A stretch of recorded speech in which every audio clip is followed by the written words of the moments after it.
सर्वप्रथम सभी सुनने वालों को प्रणाम, सभी के ईश्वर को प्रणाम और सभी के आस्था को प्रणाम।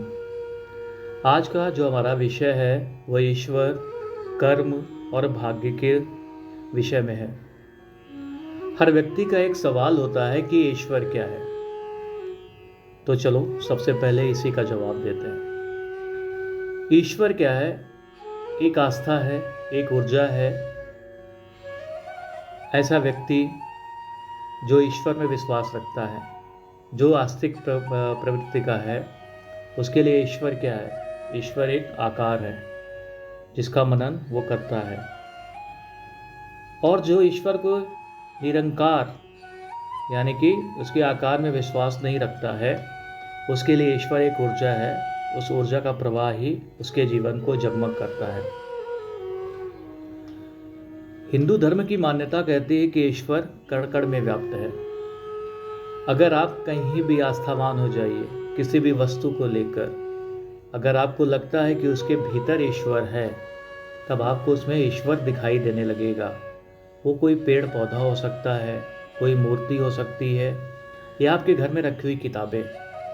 जब अगर आप इसके प्रति आस्थावान हो जाएंगे और आप इसमें ईश्वर को महसूस करना शुरू कर देंगे, तो ईश्वर को आभास उसमें होने लगेगा। आपके स्वयं के भी भीतर ईश्वर है, आप स्वयं को भी ईश्वर मान सकते हैं। उसके लिए आपको अपने प्रति आस्थावान होना पड़ेगा, तब ईश्वर से साकार कर पाएंगे। अब सवाल ये खड़ा होता है कि जब ईश्वर कण कण में व्याप्त है, तो फिर ये मंदिर, मस्जिद या कोई और पूजा घर क्यों बनाए जाते हैं? क्यों आस्था का केंद्र बनते हैं जहाँ पर लोग जाकर ईश्वर को याद करते हैं? तो देखो, उसका सबसे बड़ा उदाहरण ये है कि आप पढ़ाई कहाँ पर कर सकते हैं। आप कहोगे पढ़ाई तो मैं कहीं भी कर सकता हूँ, लेकिन फिर आप सोचो, एक ऐसा कमरा हो जो साफ सुथरा हो, वहाँ पे टेबल हो, किताबें रखी हुई हो, आप वहाँ पे अच्छे से पढ़ाई कर सकते हैं? या आपको किसी बीच चौराहे पे बैठा दिया जाए, चारों तरफ से वाहन की कतार हो, वाहन का शोर हो, फिर आपसे कहा जाए आप यहाँ पे पढ़ाई कर पाओगे? निश्चित है आप पढ़ाई कर पाओगे, लेकिन आप उतना केंद्रित नहीं हो पाओगे। मतलब कि आपका कंसंट्रेशन नहीं हो पाएगा और आप ईश्वर के समीप तब अधिक पहुंचते हो जब उसके प्रति केंद्रित हो जाते हो।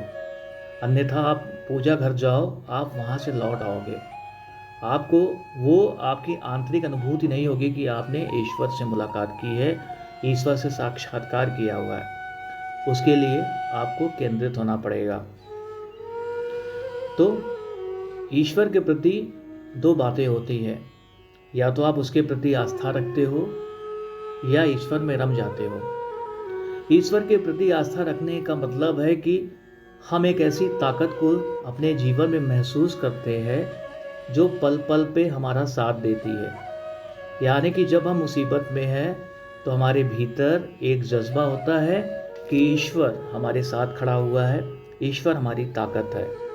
आप जब तक ईश्वर में विश्वास नहीं रखोगे, ईश्वर आपकी ताकत बन के नहीं खड़ा होगा। लेकिन ईश्वर में रम जाने का मतलब क्या होता है? ईश्वर में रम जाने का मतलब होता है कि आप ईश्वर में खो गए हो, यानी कि अब आप अपने भीतर की यात्रा कर रहे हो। आपको ईश्वर के अलावा कुछ भी नहीं दिखाई देता है। जैसे मीराबाई, ऐसे बहुत सारे उदाहरण हैं जो ईश्वर में रम गए और उन्हें सर्वत्र ईश्वर ही दिखाई देते थे। ये तो रही बात ईश्वर की। अब हम बात करते हैं कर्म की। कर्म क्या है? तो देखो, अक्सर लोगों को शिकायत रहती है कि भगवान, आपने मुझे गरीब पैदा किया है, उस आदमी को अमीर पैदा किया है, वो खुशहाल है, मैं दुखी हूँ। देखो, इन सबके पीछे का कारण आपका कर्म होता है।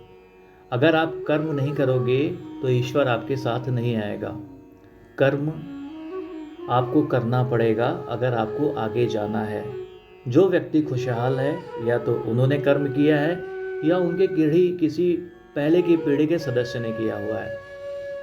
अब आप फिर सवाल करोगे कि एक अमीर घर में पैदा हुआ बच्चा और मैं एक गरीब घर में पैदा हुआ बच्चा हूँ, दोनों ही पढ़ाई नहीं कर रहे हैं, लेकिन फिर भी वो खुशहाल है और मैं दुखी हूँ। देखो, कर्म हमेशा तुम्हारे साथ होता है और व्यक्ति कर्म के द्वारा अपने भीतर बदलाव ला सकता है। जो अमीर का बच्चा है, उसके पहले की पीढ़ी के लोगों ने कर्म किया था और उसके लिए इतनी अधिक मात्रा में खुशी के लिए सामान संचित कर दिया है कि उसे कर्म करने की आवश्यकता नहीं प्रतीत हो रही है। लेकिन आपके लिए, अगर आप गरीब घर में पैदा हुए हो, तो आपको कर्म करना ही पड़ेगा अपने जीवन में बदलाव के लिए। लेकिन वो अमीर घर का बच्चा अगर कर्म नहीं करेगा तो उसकी आगे की जो पीढ़ी होगी उसके लिए समस्या होगी। और ये गरीब का बच्चा अगर कर्म करके कुछ बन जाता है तो ये इसकी पीढ़ी के लिए बेहतर होगा।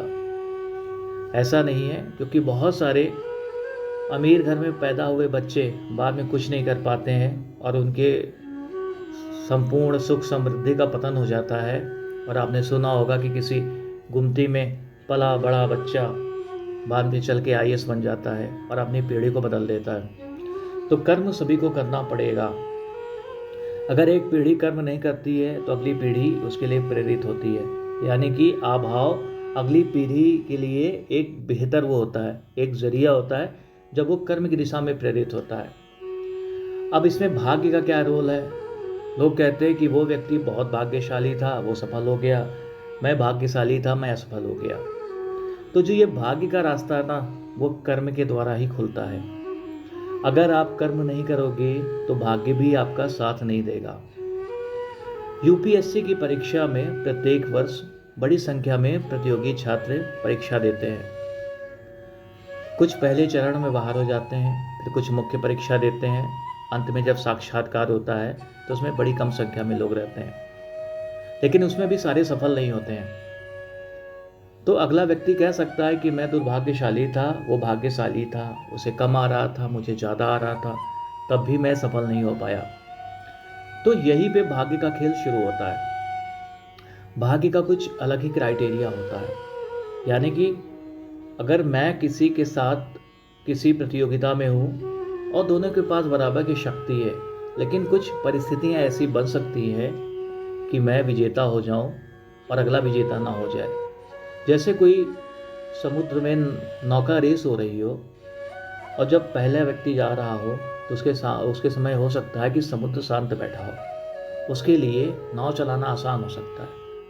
लेकिन अगले नाविक के समय हवा चल सकती है और हवाएं विपरीत हो सकती है, तो उसके लिए उतनी दूरी तय करना कठिन हो सकता है, यानी कि ज़्यादा समय लग सकता है।